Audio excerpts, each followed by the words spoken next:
안녕하세요. 뭐니뭐니해도 건강의 박 교수입니다. 이번에는 공룡능선에 다녀와서 좀 간단하게 비교를 했는데 저의 몸에 그 이후에 어떤 변화가 생겼는지, 제가 설악산 공룡능선 갔었을 때가 10월 말이었었고요. 그 전에 2달 전에 제 몸의 상태가 어땠었고, 공룡능선 다녀온 이후에 한 열흘간의 저의 혈당의 변화가 어땠는지를 한번 보는 것이 흥미로울 것 같아서 영상을 준비했습니다. 좋아요, 구독을 좀 부탁드리고요. 제가 공룡능선 갔다 오기 2달 전에 8월 23일 정도에 아침 6시 16분에 혈당이 276이었습니다. 매우 높은 수치죠. 그 다음에 높은 당이 언제 일어났냐면은 이제 8월 24일 날 또 아침 5시 47분에 272까지 올라갔었습니다.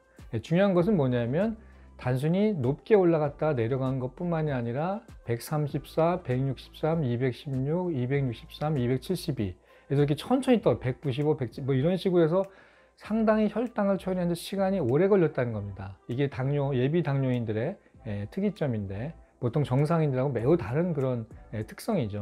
그 다음에 8월 24일 날 오후 3시 3분에 219까지 올라갔었고요. 그 다음에 8월 25일 날 아침 6시 19분에 231까지 올라갔었습니다. 뭐 이렇게 몇 번에 걸쳐서 25일 날도 200을 넘었었고, 우리가 편리한 게 뭐냐면 이 엑셀 파일로 다 볼 수 있다는 겁니다. 지나간 기록에 대해서 저희가 다 클라우드에 저장이 되고, 그 클라우드에 저장된 모든 데이터를 저희가 다시 한번 볼 수 있기 때문에 복기를 할 수 있다는 거죠.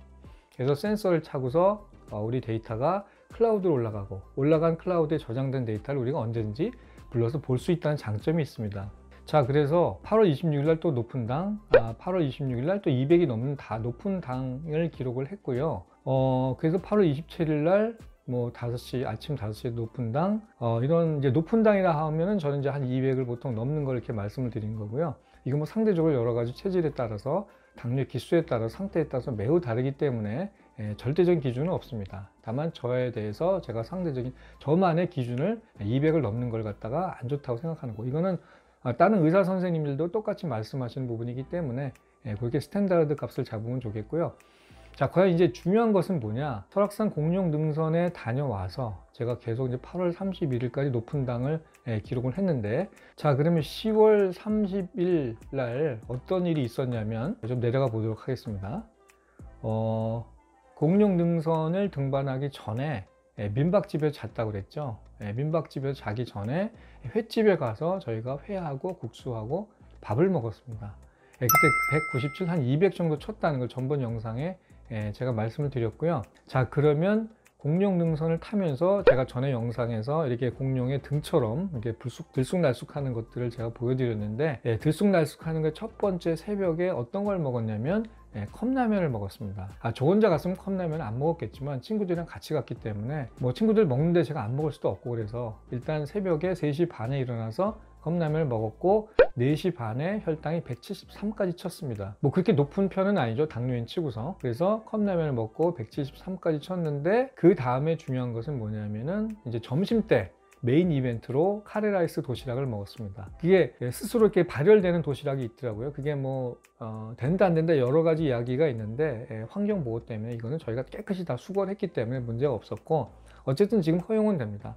그래서 아주 추운 산에 가서 먹을 때 참 보온 도시락이라는 게 굉장히 많이 도움이 되더라고요. 어쨌든 이 카레라이스 도시락을 다 먹었음에도 불구하고 162 정도밖에 안 올라갔던 거죠.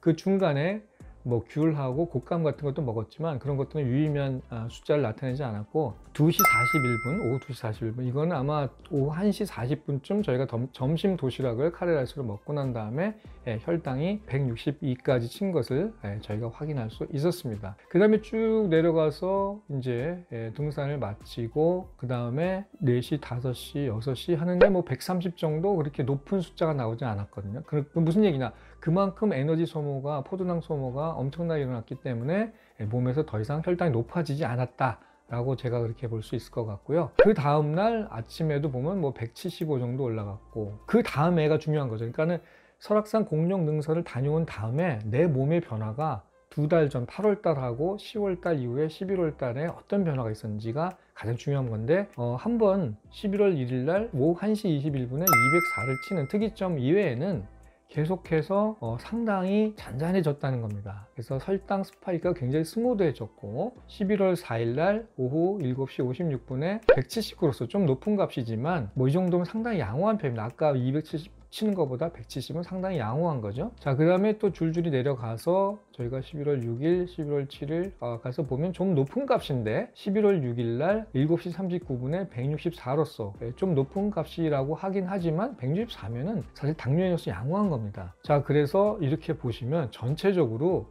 혈당 스파이크가 매우 안정화돼 있다. 며칠 동안 그랬냐? 자, 11월 8일 날 오후 2시 50분에 174, 좀 높은 값이지만 상당히 그러니까 정상이라고 볼 수 없지만 이전에 비해서 8월 달에 비해서 엄청나게 변화되었다, 이렇게 볼 수 있겠죠. 자, 그래서 줄줄이 내려가서 보시면 계속 잔잔하게 내려가다가 결국 11월 11일 날 센서가 이제 익스파이어가 돼가지고 제가 맨 마지막에 혈당이 매우 정상인 부분들을 보실 수 있을 겁니다. 그러니까 10월 30날 등반을 했고 11월 11일까지 거의 열흘간에 걸쳐서 그 전에 8월 달에 있었던 혈당 스파이크하고는 전혀 다른 굉장히 스무드한 혈당 스파이크. 먹은 거 달랐냐? 아닙니다. 거의 똑같았습니다. 일반적으로 먹는 거 제가 계속 먹었거든요. 당뇨 식단 어느 정도 신경 써서 먹었고 뭐 또 많이 먹을 때 먹었겠지만 이 혈당 스파이크라는 게 매우 정상에 가까워진, 그러니까 완전히 정상은 아니지만 가까워졌다. 왜 그러냐면 공룡능선을 다녀온 이후로 한 열흘 정도, 한 15일 정도 제 몸에 상당히 혈당이 정상으로 돌아왔다라는 것을 볼 수 있었고, 특히 특이할 점 뭐냐? 그 전에는 혈당 스파이크가 쳐서 한참 후에 내려왔는데 공룡능선 다녀온 다음에는 혈당 스파이크가 그렇게 높아지지도 않았고 빨리 내려왔다는 거죠. 이 넓이가 짧았다는 겁니다. 혈당이 올라갔다 내려오는데 시간이 많이 걸리는 게 아니라 혈당이 올라갔다 내려오는데 빨리 처리가 됐다는 거죠. 이게 가장 중요한 부분인 것 같습니다. 그래서 공룡능선 다녀온 이후에, 공룡을 먹고 난 이후에, 제가 공룡을 먹고 났다고 이렇게 재밌게 표현을 했지만 저의 몸에 혈당 스파이크가 굉장히 스무드해졌고, 이 스무드한 혈당 스파이크는 매우 좋은 현상으로서 인슐린 저항성을 낮춰준다 라고 이렇게 볼 수 있지 않을까, 그렇게 생각을 합니다. 물론 이런 자세한 그런 분석이나 또 상태나 또 이런 여러 가지 부분들을 각자 개인의 체질에 따라, 당뇨의 기수에 따라 다르기 때문에 잘 보시면서 본인의 상태를 잘 확인하시면서 이런 부분들을 또 한번 같이 실험해 보는 것도 재미있는 경험이었다고 생각을 합니다. 네, 감사합니다.